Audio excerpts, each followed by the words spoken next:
Sasha does. Okay. Sorry.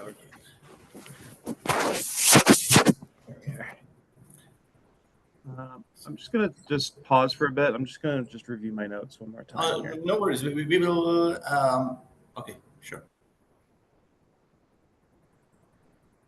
Just pause, of course. And, if you don't mind, I can. Now we can start the session if you like, and we can just wait for people to online or right now. Okay. I will start the session if you don't mind. Yep. Good with me.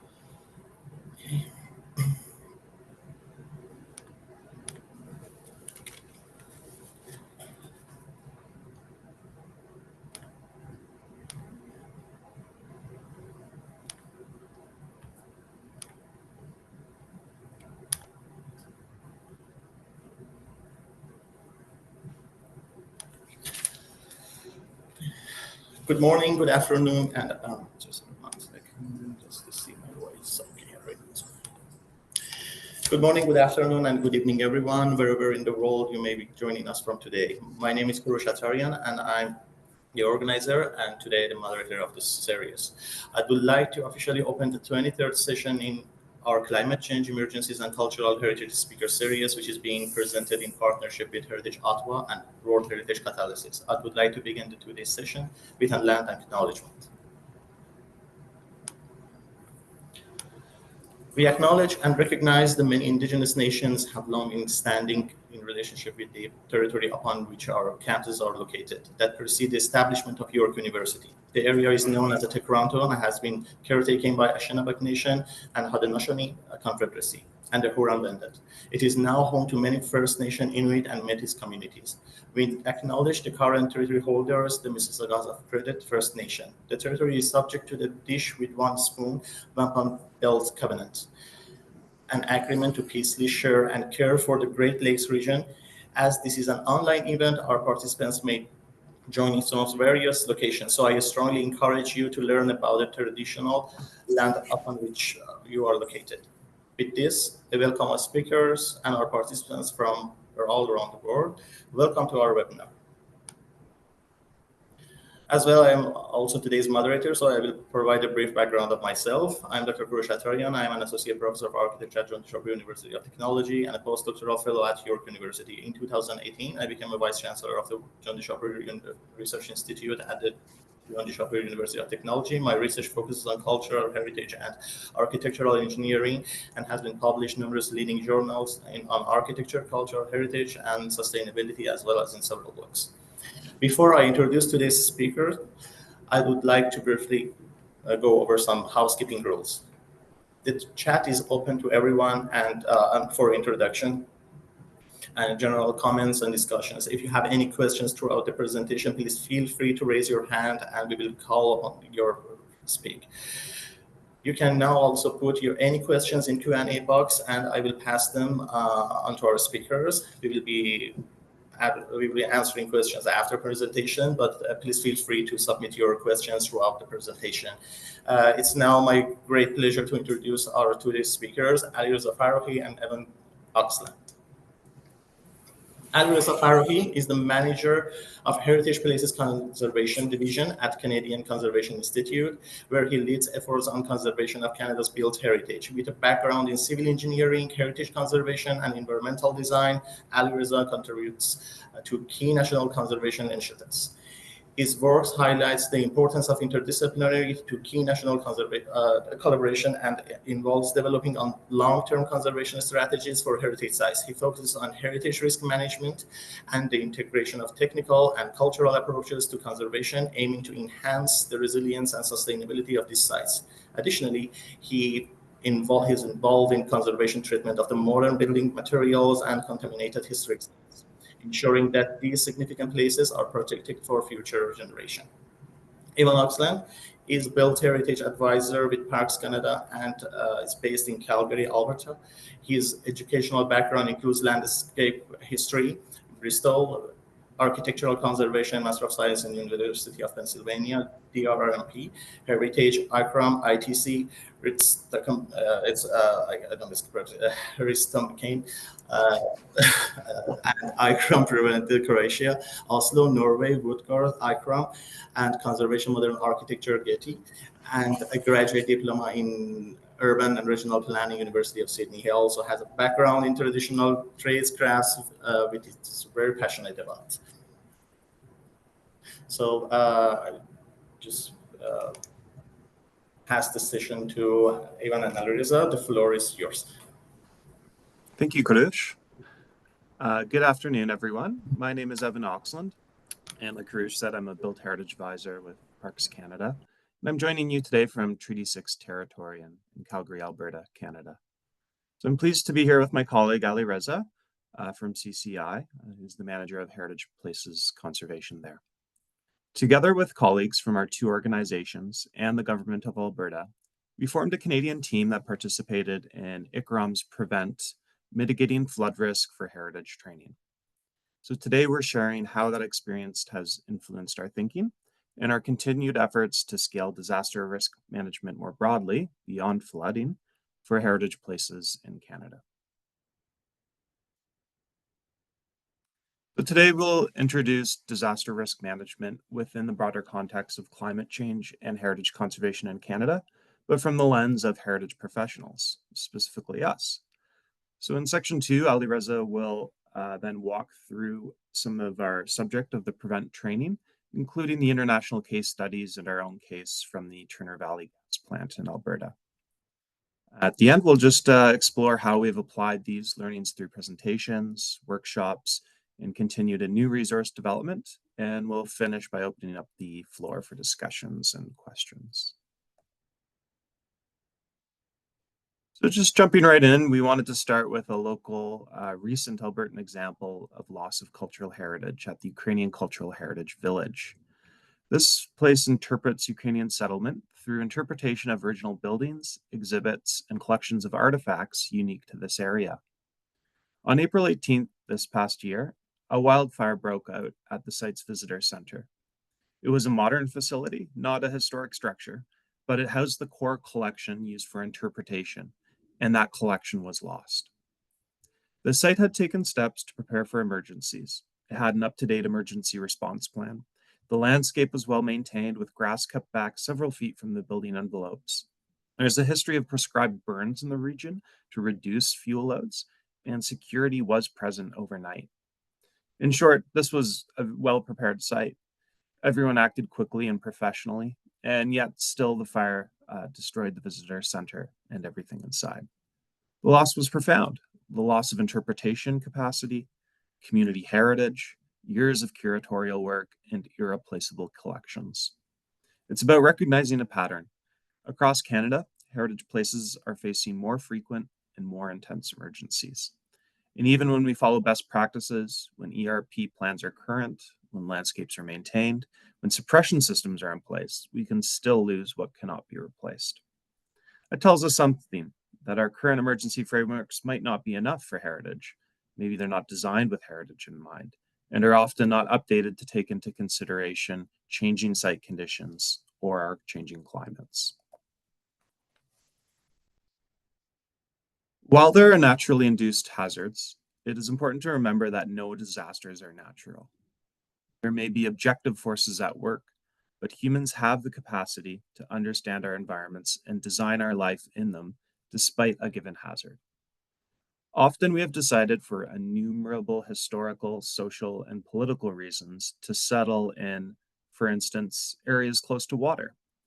Historical development typically was a function of the fact that positive gains and convenience of living very close to water for sustenance or economy was seen to outweigh the negative risks of flooding and inundation. For instance, this is why almost all the forts built by the HBC and Northwest Company throughout the prairies congregated along the rivers and saw numerous successive developments because these floodplains would cyclically take out their forts and trading posts. People are always exposed, but we have understanding and agency. So some examples of other hazards. Next slide there. Yeah, perfect. Examples of hazard types are all too numerous to describe and not really the intent of this presentation. So we are going to dive into what the process of disaster risk management planning is generally, with a quick overview of phases and processes and some examples specific to heritage. But it is important to realize the general planning cycle and approach to the subject is the same across all hazard types, even though we happen to focus in on floods for our specific case study. We have natural disasters where you can see Fort Lennox at the top left with flooding, wildfire at Jasper, landslides at Frank Slide, or permafrost melt at Abbott Pass Hut. These are markedly different where the objective hazard is from environmental conditions as opposed to human-induced ones, such as vandalism at Okotoks-Eratic, war and conflict in the Ukraine, or mechanical failures at Lower Fort Garry, or destruction by neglect in Ottawa. Next slide. Thinking about causality, it is important to keep in mind the spin-off effects of an objective hazard. Sometimes one hazard will cause environmental changes that lead to a sort of cascading effect of other hazards. For instance, in post-fire Jasper, there was understandable concerns surrounding destabilized soils potentially silting up dams, which could cause flooding, or danger trees standing that had burnt but are still there that could pose safety risks for visitation. So how does climate change figure into hazards? Well, the term climate change emergency is in some way a misnomer. Thinking about causality, climate change is not really a direct hazard. In heritage, we need to be planning for specific direct hazards. And the heritage industry itself is such a small part of human industry that we will never directly change the climate one way or the other. But in terms of hazard evaluation, of course, climate change is certainly amplifying certain kinds of pre-existing hazards, but not all hazard types, such as earthquakes or conflict, which may cause damage to heritage sites in spite of climate change. But flood, fire, storms, erosion, drought, these are all sort of hazards that pop into our minds that can be amplified or maybe even diminished by the effects of climate change. But as heritage practitioners, what we really need to be focusing in on is the relative risk of the hazards themselves. And under a changing climate, this can be difficult. For instance, the CSA recently published a new IDF standard, about intensity, duration, and frequency of rain. This is useful for evaluating flood risk and storm hazards given climate change. And in a very basic reduction, it says that our modeling can no longer solely rely on historic weather data because it doesn't necessarily represent the kinds of weather patterns that we are likely to see in the future. So that what we need to be focused in on is what kind of weather is projected and forecasted that could be intensifying under a changing climate. And then we need to plan for it. So what tools do Canadians have to prepare and plan for emergencies? Next slide. Public Safety has published on what they call the 4 pillars of emergency management. And this framework is a very simple but useful way of thinking about preventing and preparing for events. The Canadian framework is very similar to what ICROM's First Aid for Cultural Heritage disaster risk management process is. The life cycle above just has a bit more granular in that it further subdivides these and describes what the 4 basic phases should look like for cultural heritage involvement given a disaster event. Often heritage practitioners don't know how to prepare for each stage or are caught unawares and unable to become meaningfully involved during response and recovery phases when and after an event actually occurs. So we thought to give a quick review of basic disaster emergency theory specific to heritage in hopes that this could potentially be useful for you or those you know. Next slide. So what can heritage professionals, volunteers, museums, and arts and cultural managers do to foster preparedness, resilience, and risk reduction?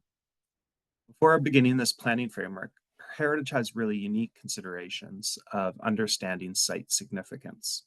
This is critical to determine relative significance and vulnerabilities of historic features and to establish triage plans, to create the criteria or parameters that later guide intervention planning, potentially mitigation measures, or recovery efforts.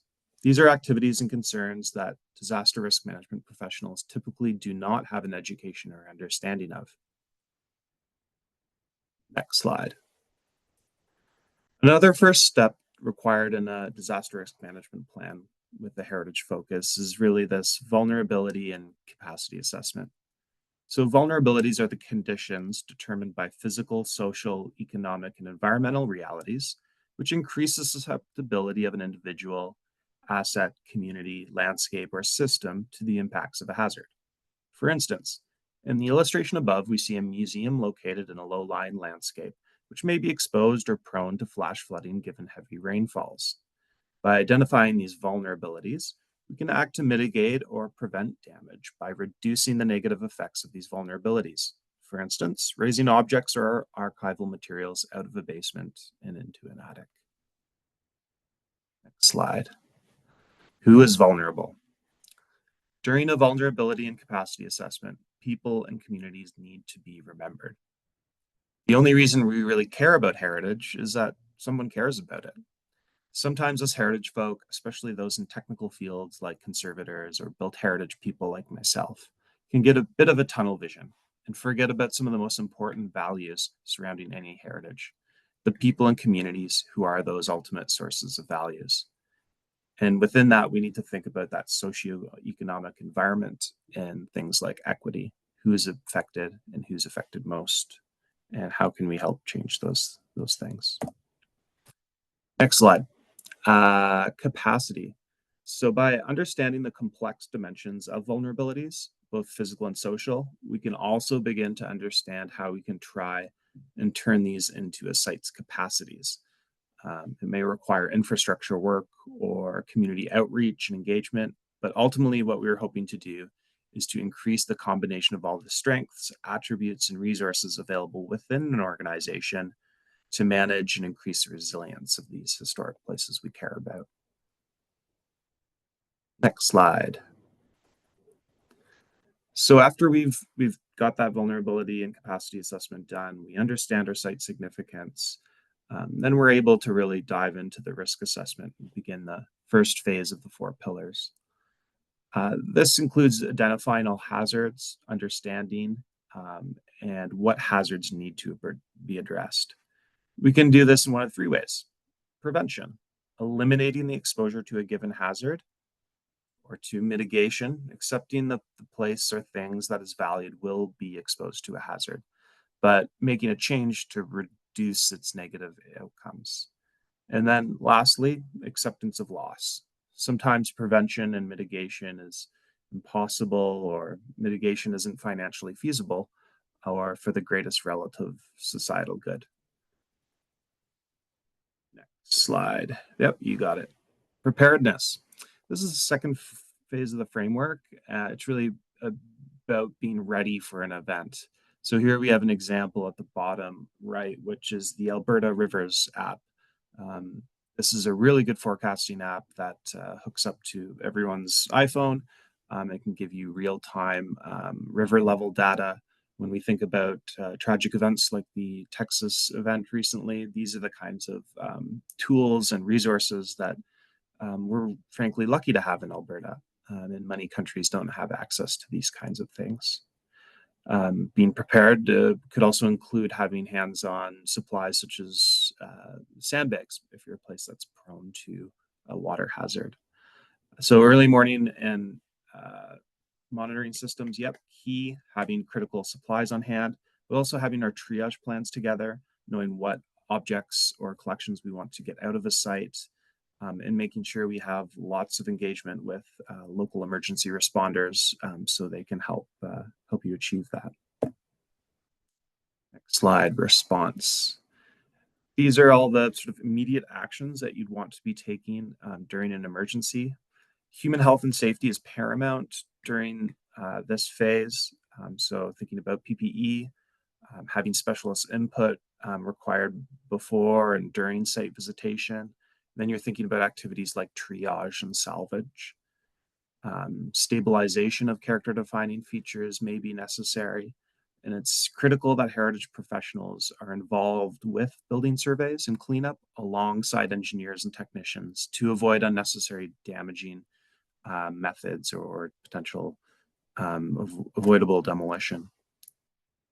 Response, this is an example of a flood-affected site. You can see a tide line hitting right through the wood paneling.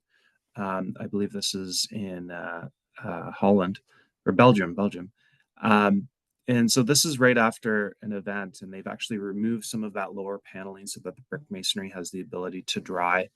But you're always going to be wanting to think about how you can slow down drying or manage that drying. This is a really good case study that was shared to us at the ICROM training. In recovery, this is sort of the last phase of that 4 pillars of emergency management framework. So these efforts are really focused on continuity of operations and resumption of normalcy of life. But really, restoration, reconstruction, or commemoration is sort of the conversation you're having when it comes to historic places and sites. Stakeholder and community consultation should always be a part of that process, as heritage can play a positive role in helping a community heal from trauma. Next slide.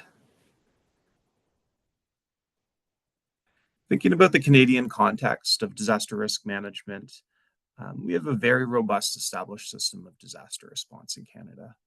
It's based off of the ICS, Incident Command System, where human health and safety is, of course, the paramount concern in any disaster event. So during a response event, it is not always an appropriate time to raise new systems as questions of concerns to emergency professionals. However, there is a mandate to protect critical infrastructure, number 3 at the bottom of that pyramid. So it becomes a question of how we define what that critical infrastructure is. And what about heritage? What I like to call memory infrastructure, which is absolutely key in the identity and recovery of a community, our archives, our landmarks. In an ideal world, DRM systems and communication chains would incorporate heritage ahead of time, something that we don't always see in the Canadian context. Slide. It is important to remember that Canada does have international promises. Thinking about the UN Sendai framework to which we are signatories, to create systems in order to safeguard cultural heritage in our planning and prevention, and to study and understand the impact of damage to heritage after an event. Next slide. So what gaps do we have in Canada? If you look at some of Canada's key emergency management documents, like the National Risk Profile or the Emergency Management Framework, heritage barely gets mentioned. If you control F heritage or culture in these documents, you might find it once or twice buried in an executive summary. Oh, but likewise, the standard and guidelines for the conservation of historic places in Canada do not thoroughly address disaster risk management practices and completely miss subjects like event response or post-disaster recovery, despite there being literature from international organizations like ICMOS and ICROM. So clearly there's a gap that needs to be addressed and brought to awareness in Canada. We need more coordination and collaboration with disaster risk management professionals and heritage professionals. But how? We need to advocate for heritage-specific risk planning at all levels of government. Make sure that heritage professionals are part of emergency planning conversations, and invest in more training and capacity building for disaster risk management in heritage. Right now, we're reacting to disasters when they happen, but we need to be more proactive in protecting heritage places before disaster strikes. Just wanted to say, moving forward, if anyone here has more interest in further education on these subjects, we really recommend keeping an eye on ICROM, on their websites there for education opportunities on this theme. Locally in Canada, the Heritage Emergency Response Network, the museums are sort of, I would say, ahead of the game in terms of this conversation. Often a bit more objects and collections focused, but yeah, organizations like HERN are offering training in Canada as well. Some things to look for. Next slide. What organizations exist globally for heritage DRM? I started thinking about, like, what are the legal frameworks that are at play? What kind of organizations exist to help support disaster risk management at historic sites on the global stage? And it turns out there are numerous countries with legal frameworks that necessitate civil protection authorities proactively plan for the special requirements of historic places. A great example of this can be the new Blue Helmet Group that was begun in Croatia, as in the photo above. All this points towards a need for cultural heritage professionals, site managers, to further their own education activities, to be able to interact with and support disaster risk management professionals during and before an event, but also for disaster professionals to standardize their consideration of heritage during an event as well. Thank you, Alireza. Off to you. Thank you, Evan. Thank you, Evan. Can you guys hear me? And thank you to the organizer and participants. It's really a pleasure to be here. To respond to the gaps Evan just described and highlighted, we participated in ICROM's Prevent Training, a hands-on international initiative aimed at building disaster resilience for cultural heritage. The training is part of ICROM's flagship program, First Aid and Resilience for Cultural Heritage in Times of Crisis, also known as FAR. This year's training focused on flood response and preparedness and was supported by the Canadian Conservation Institute and the National Cultural Heritage Administration of China. The program began with online introductions and lectures, followed by in-person sessions in Trogir, Croatia, which is a UNESCO World Heritage Site vulnerable to sea level rise and flooding. And to ensure long-term impact of the program, ICROM continues facilitating monthly one-on-one progress sessions with the participants, helping them to refine project outcomes and encouraging the integration of lessons learned into local and national contexts. Today's presentation is one of these. The training had 5 primary goals: identify and assess flood risks and develop risk scenarios, factoring in influence of climate change and other risk factors. Communicate with key stakeholders such as flood risk mitigation specialists, hydrologists, civil protection personnel, urban planners, first responders, and climate scientists in their respective local context, of course in coordination with professionals from the cultural heritage sector. Third, mitigate flood risk and enhance preparedness through cost-effective measures at the selected heritage sites.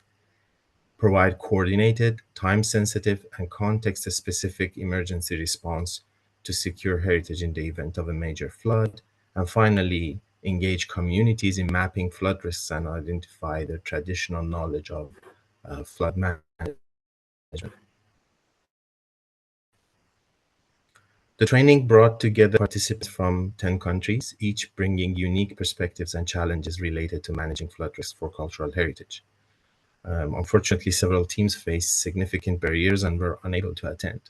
The team from Sudan, for instance, was displaced by conflict and couldn't participate. Delegates from Nepal and Syria couldn't secure travel visas in time.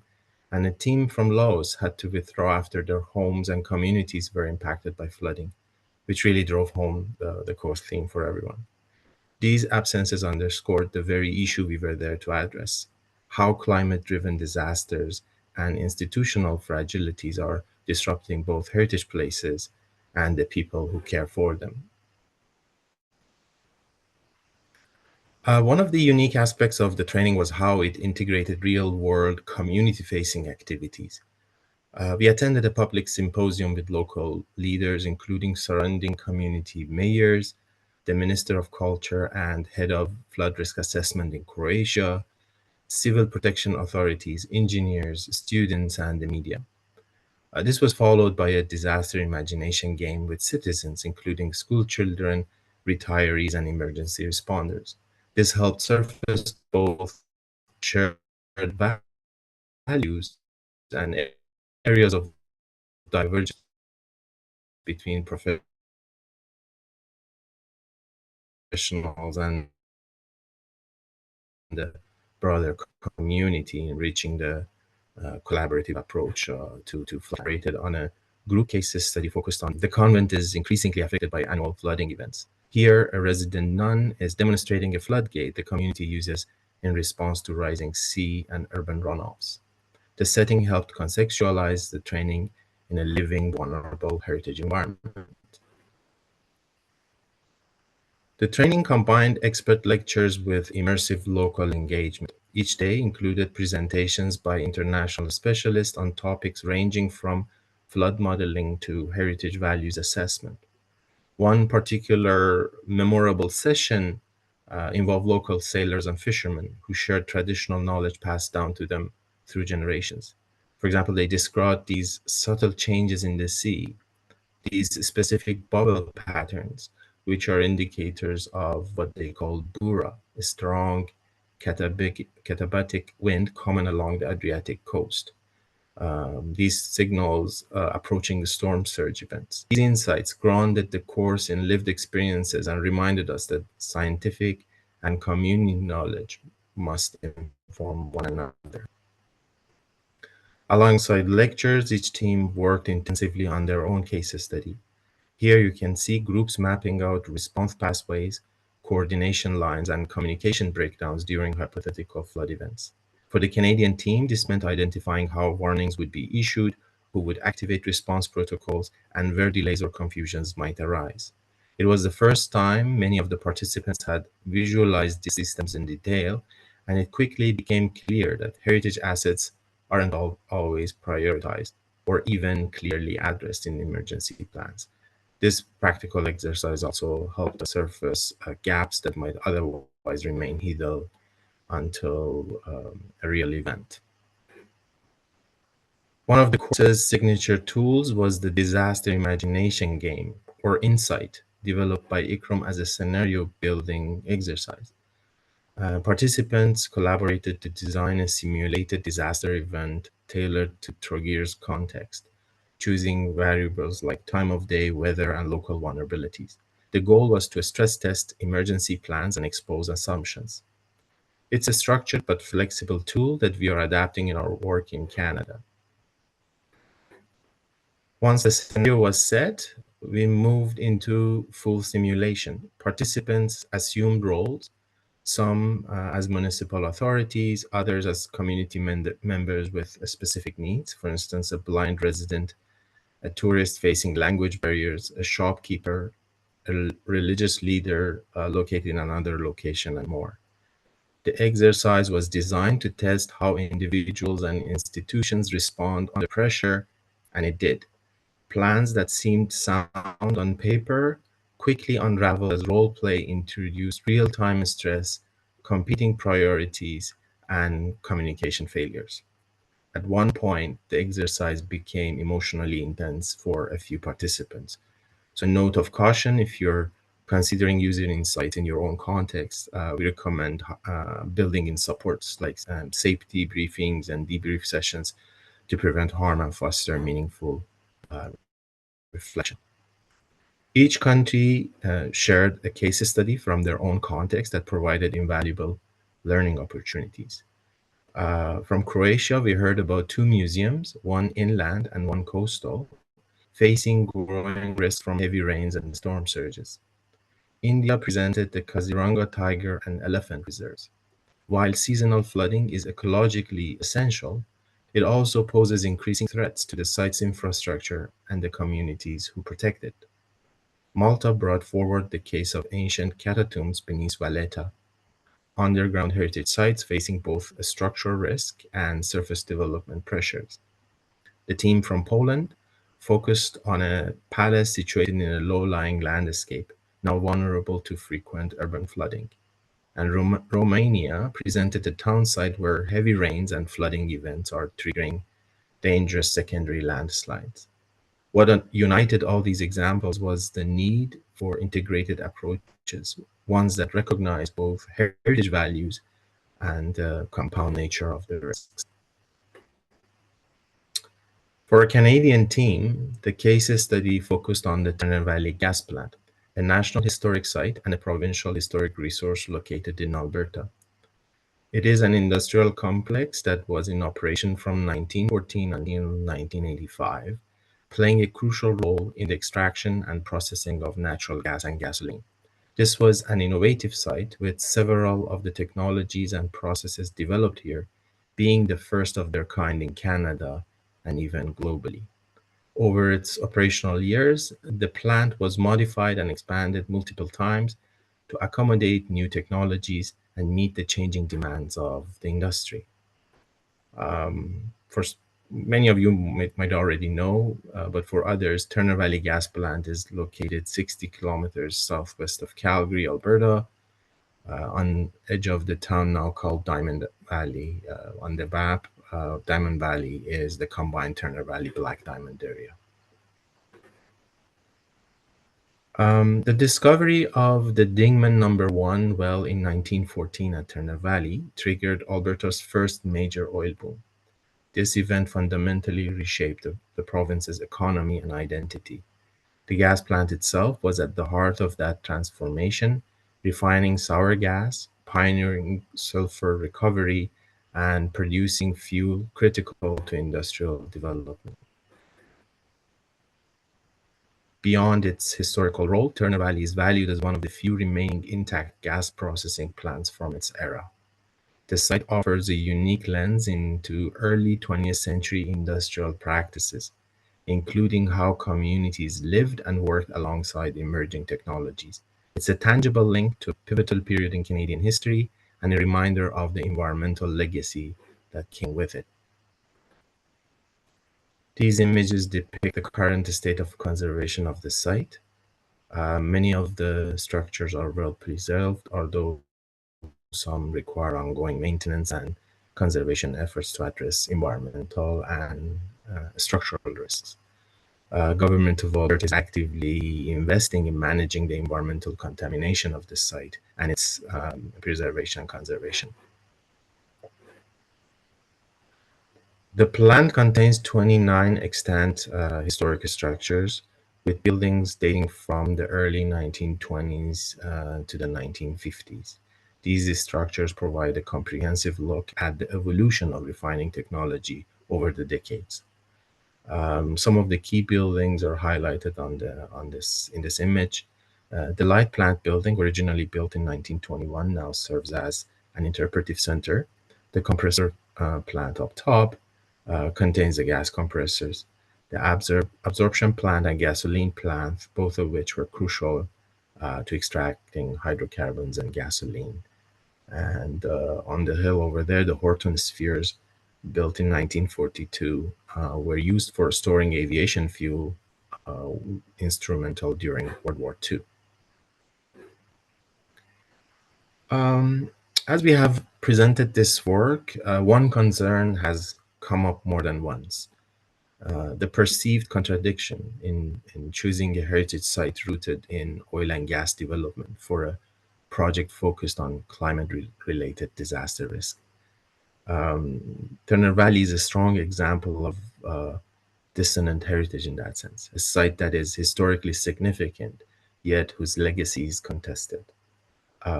Some community members have even proposed demolishing it and returning the land to green space, seeing it more of a liability than an asset.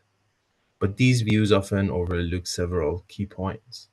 First, the site is historically significant, and not just locally, but nationally and perhaps globally, as some of the technologies common in oil and gas industry today were developed here. In fact, The environmental movement in Canada may trace its roots to this site with the creation of the Energy Resources Conservation Board, also known as ERCB, in response to widespread gas flaring that was happening in the area. Second, the site continues to generate economic value through tourism, jobs, and heritage conservation investment. But more critically, I wanted to highlight the environmental sustainability aspect.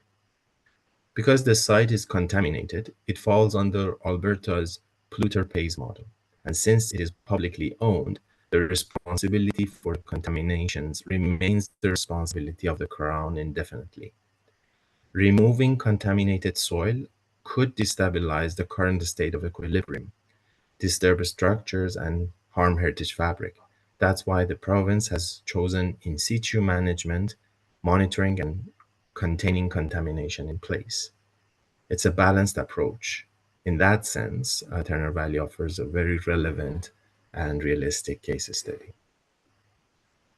The plant has long been vulnerable to environmental hazards. In its early decades, the site experienced several fires, some of them severe, but flooding has been the more persistent threat. In 2005, a major flood event submerged the lower terrace, damaging infrastructure and prompting immediate response efforts. That event became a turning point, leading to renewed attention to flood vulnerability. Here you can see the aftermath of the 2005 flood. The lower terrace was completely submerged, and several buildings were heavily damaged. The event triggered the construction of the site's containment and erosion protection system, which you can see in the two images at the bottom of the screen. In 2013, another major flood event hit southern Alberta. Although the Turner Valley site wasn't compromised, the protective berm was damaged and risk levels had to be reassessed. This flooding event prompted a province-wide reevaluation of flood strategies for critical infrastructure, including heritage sites. These images show the extent of the flooding during 2013, with the Sheep River rising dangerously close to critical site infrastructure.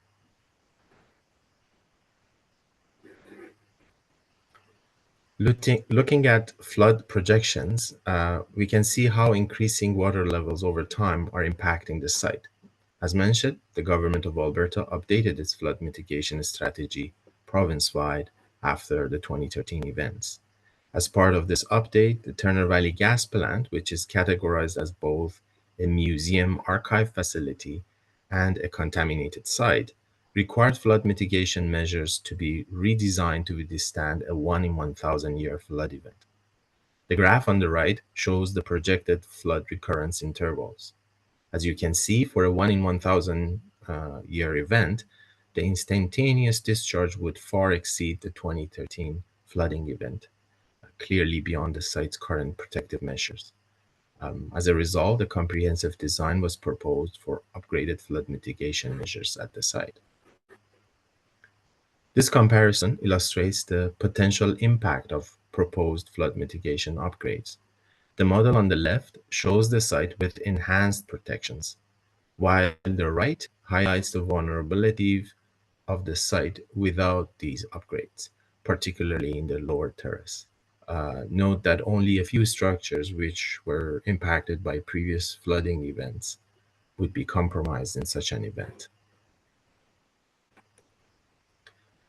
These images show the potential impact of implementing the proposed upgrades, both in terms of visual impact, it will look like a fortress, and physical impacts. For instance, the back slope of the proposed berm will interact with the pump house building, which is a historic structure on site.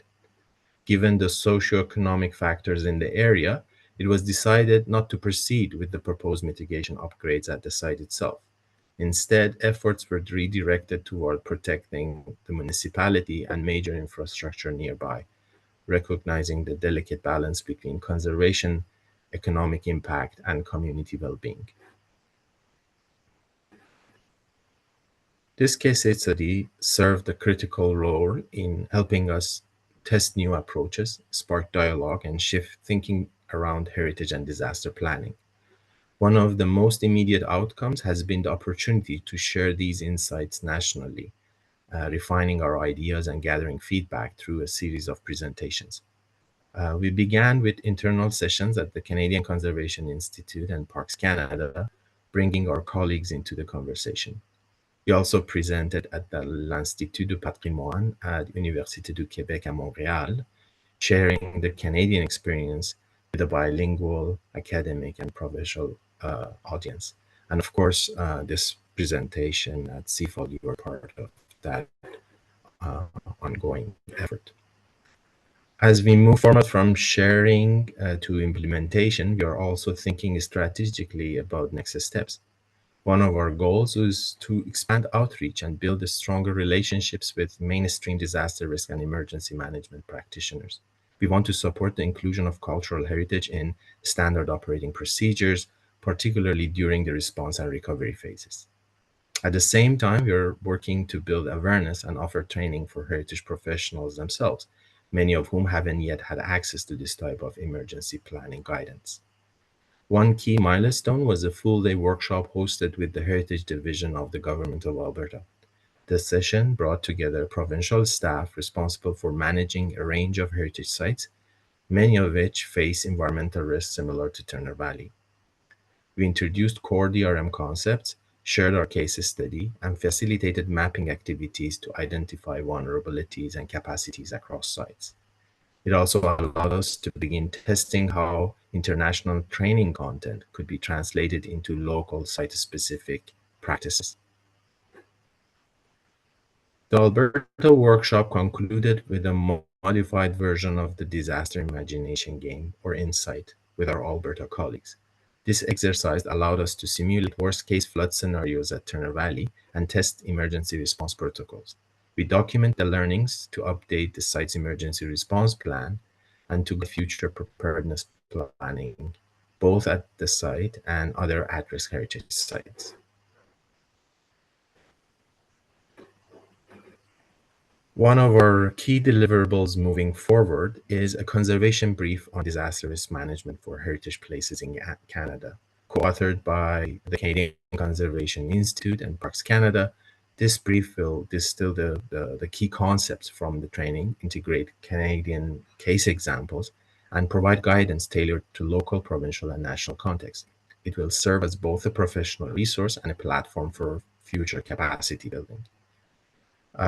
Before we close, we wanted to share this image of Kairos, the Greek god of fleeting opportunity.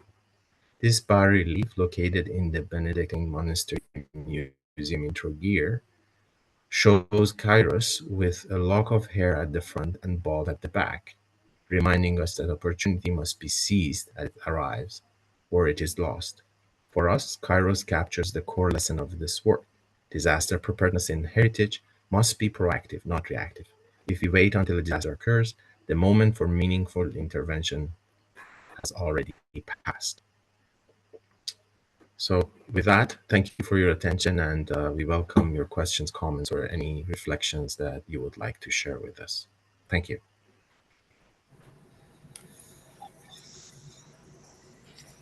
Thank you, Alireza. Thank you, Ivan. It was a very exciting and informative presentation and letting us know about the strategies and examples of what you have done and engaging in this risk management and hazardous preparedness. So without further ado, we're looking forward to your questions. Actually, I have two here, but let's see any others have any questions. Frank, is that a question for or just a kind of a comment?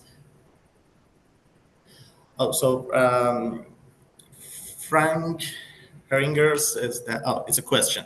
So if you can see, even and Alireza, if you can see the question, floods are a very common event these days. Why do we adhere to such critical sites? You mean the critical sites that they're working, or the specific sites? If you can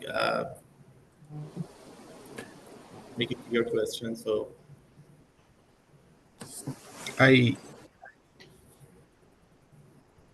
Frank, if I understood the question correct, I hope maybe that the slide on dissonant heritage somehow addressed your concern in terms of why protect this site that is maybe at some point caused this climate emergency that we are dealing with.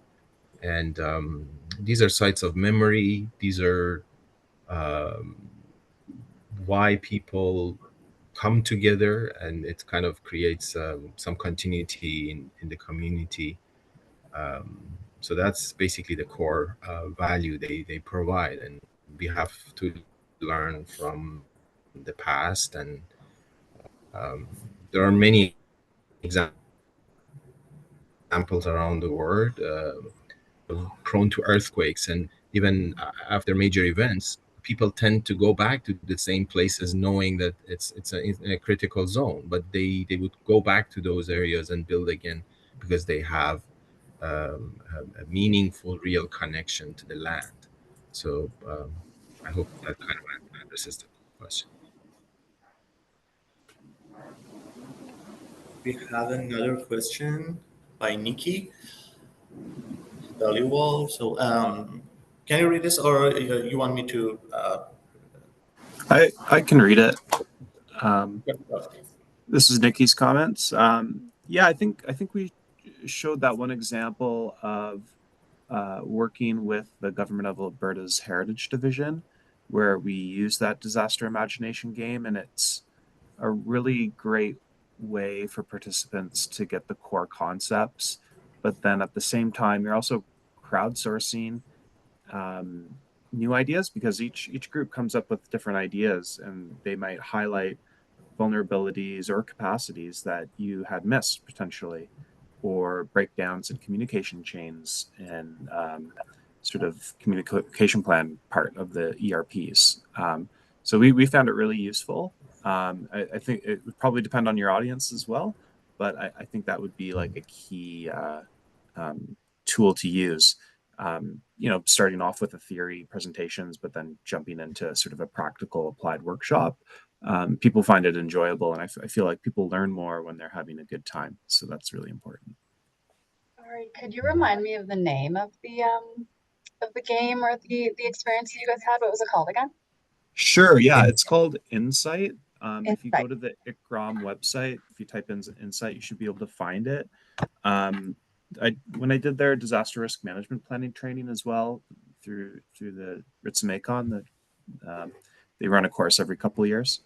They also used to call it a disaster imagination game. It's another way of thinking about it. Yeah. Cool. Thanks so much. Yeah.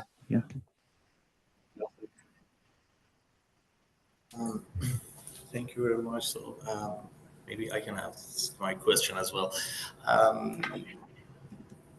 Let's see and wait for the other questions. So, I don't know which one of you want to answer to this question. So,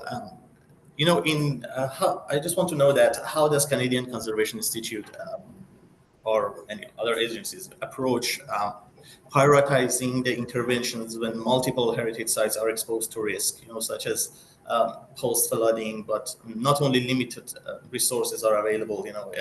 Is there any formal framework, or it's a case-by-case management, or any prediction app tools that you might use in this situation? Do you want me to take it, Evan? For heritage, there's no framework for heritage in Canada in particular. So our goal is to kind of try to help and integrate heritage into mainstream disaster risk management. Both of us have experienced during different activations for emergency response in Alberta. I was involved with the 2013 flooding event, and also with the fires in Fort McMurray. Evan also has been involved with the Jasper fires. And then I was part of the kind of the incident command center for the Fort McMurray fires, for instance. And I was acting and serving as a consequence management officer there through my role with the Heritage Division of Government of Alberta at the time. So both of us, what we feel is that heritage is often is an afterthought. It's not even on the agenda, because they have the three main pillars that Evan shared. It's kind of human life and limb, major infrastructure, and community economic vitality after the event. So uh, we believe heritage has a key role, and cultural facilities should be considered kind of a major infrastructure as well. And we are trying to build momentum, and with help from our other heritage colleagues, we can get there sooner. So you have our contact information if you would like to connect with us and be part of that discussion. By all means, reach out, and we would be happy to work together. Actually, yes, and I was wondering why, as the climate risk maps are changing rapidly, so and maybe we have to have a prediction tool to mitigate this issue. It was very interesting to say that I was thinking about that. Anything that using working with maps, and especially with the climate change risk. So that it's kind of, if you see it through the years, you can see it's changed very fast. So I was thinking how to is there any platform that to be designed, or are you thinking of having a prediction path for doing such a thing, for if anything happens in future, you can be prepared for this, or kind of a proactive preparedness for these issues? Maybe I could take that question, Alireza. Yeah, I mean, that is it's a big question, right? Like, and it depends, like how the climate change is gonna, what our CP levels are we talking about? So, I just put in a link to climatedata.ca. That's a really great resource as to sort of forecasting and projections. I'm pretty lucky at Parks Canada. We have sort of climate change scientists who are doing modeling for us, so we can understand what we're likely to expect in different regions across Canada, which is handy. But I think that people, yeah, like mapping is always really useful, and then overlapping the different scenarios on those, whether it be fire risk or if it's flood risk. So it's not something I think that we would take on, but rather what was really amazing in Croatia as a case study was seeing the ministry there actually put together their layers of historic sites and overlaid it on top of their flood risk planning for the country. And that, I don't know how many other countries are doing that. It would be a great question, but most provinces, municipalities, and federal historic properties, we do have that information. We have those geodata layers. So I don't see why it wouldn't be able to be collated, right? It just takes someone putting that together. But yeah, I think that would be a worthwhile initiative. Yeah. Hope that answered your question. Yeah, thank you very much. So I'll have another question by Frank. I believe I could express myself clearly in the chat earlier. I mean, many areas where currently is still populated are being very strongly flooded, and we find it difficult to give the nature back to its space. Instead, we build walls, dams, as the lecturer has explained. I can, of course, understand that the culturally significant places and sites are treated differently than the new settlements. Many places expand along risky riverbanks and such. Is it the climate change, or is it the mankind narrowing on the nature? Yeah, it's a very Yeah, that's what you shared, Frank, is the right sentiment. We feel the same way. exactly. This one of the slides highlighted that disasters are not natural. As human beings, we put ourselves in situations that kind of creates an emergency for us. We have the knowledge, we know where the risks are, but everybody wants a kind of river view property, or when you're building, you want to be having no one else in front of you, so they keep kind of encroaching into the areas that they shouldn't really. It's if it's river will eventually take it back, and you pay for it. So yeah, exactly. I don't know, that's a human condition, I guess. That's a whole different discussion.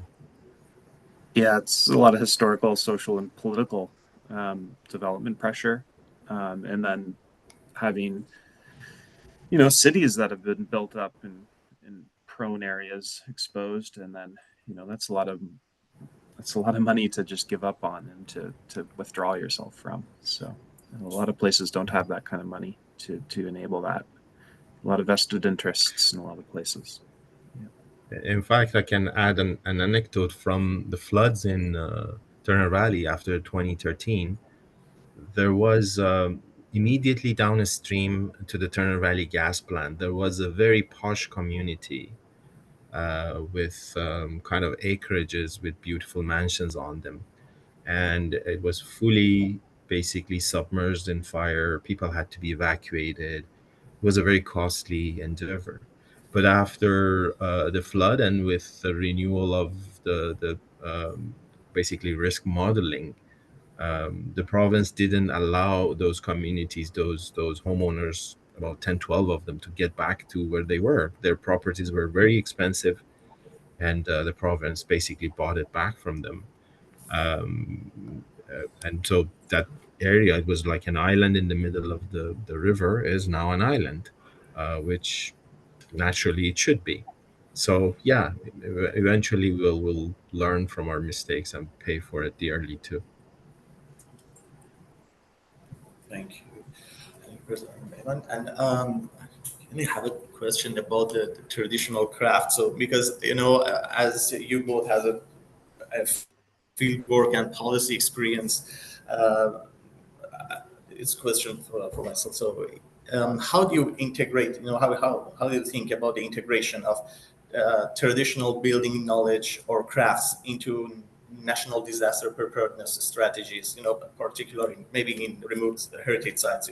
How can we prepare and prepare our traditional knowledge of crafts and like that to be prepared for this kind of climate change issues that now we're changing, or causes a new situation for the traditional buildings.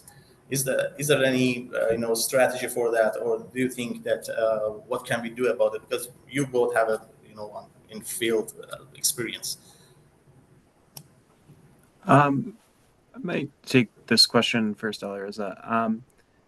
I know that the national risk profile actually does talk about one of the indicators of are we ready for disasters in terms of recovery.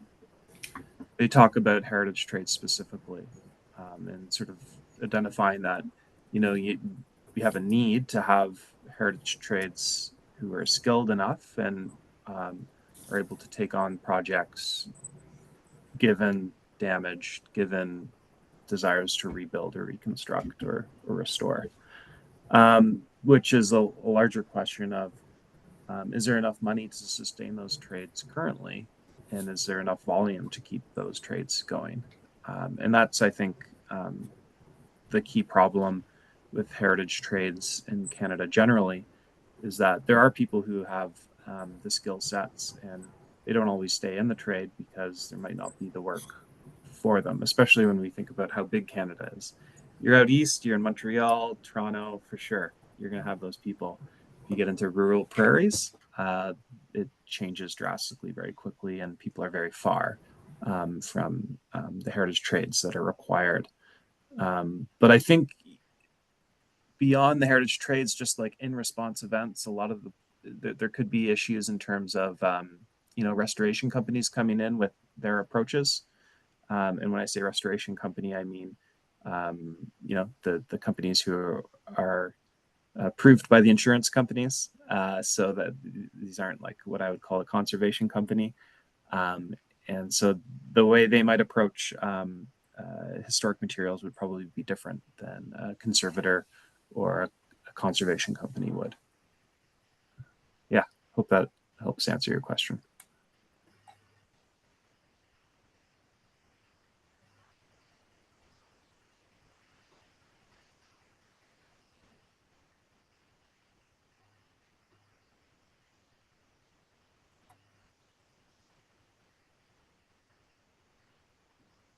I was muted. Thank you, everyone. You wrote a comment here or in the chat. I can see that I did not quite understand how the original use of the oil extraction site got associated with the need of lessen climate change consequences. Is it historical importance considered too important to be upon? Yeah. And Whose question is I it? didn't write that. How did that even happen? yes. I can address nonetheless. Again, the question is Strange. Yes. how basically selecting an oil extraction site and the slide we had about dissonant heritage, how we got it reconciled with the kind of with the climate change consequences and the flooding.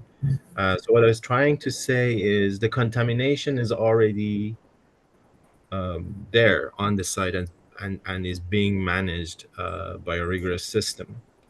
The site is owned by the Crown, so the public is owning it. And under the chain of custody regulation that exists in all jurisdictions in Canada, when you move contamination from one place to another, when you're abating soil or remediating the site, it needs to go to a facility, to a waste management facility. And those chain of custody documents would remain forever. So hypothetically, there might be a time that that waste facility needs to be remediated as well. And so what happens in private sector, and there are many examples of it in Alberta with all these oil and gas companies, is that by the time that becomes an issue, the company declares bankruptcy and they don't exist anymore. But the Crown, like the government of Alberta or government of Canada, cannot declare bankruptcy, and so they're responsible for it in perpetuity.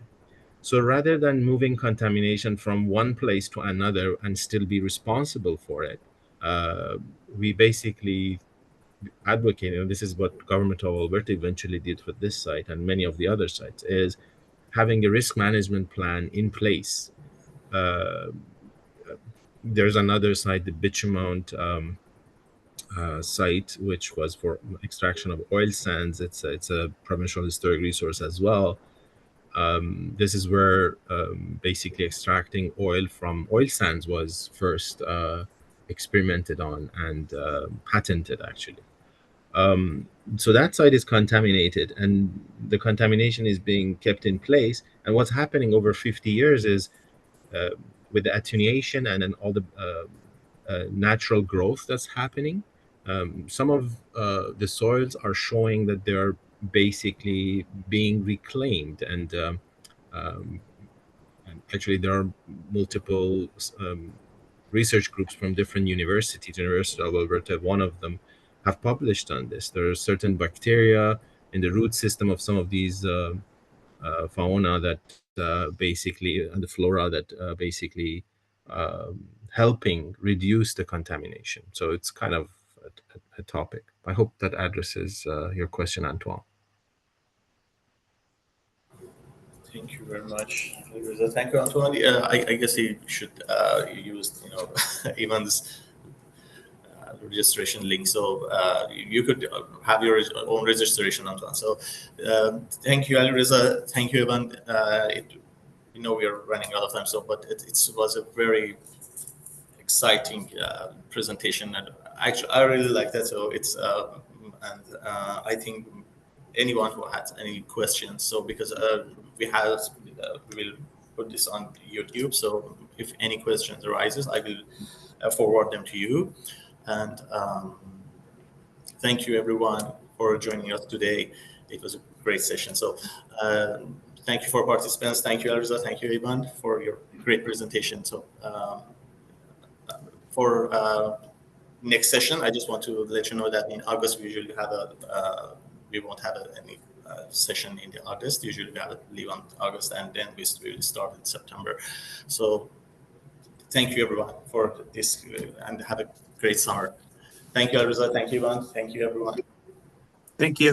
Thank you, Kourosh. And, Thanks for having us. Thank you. yeah. Bye. Thank Bye-bye. you. Bye.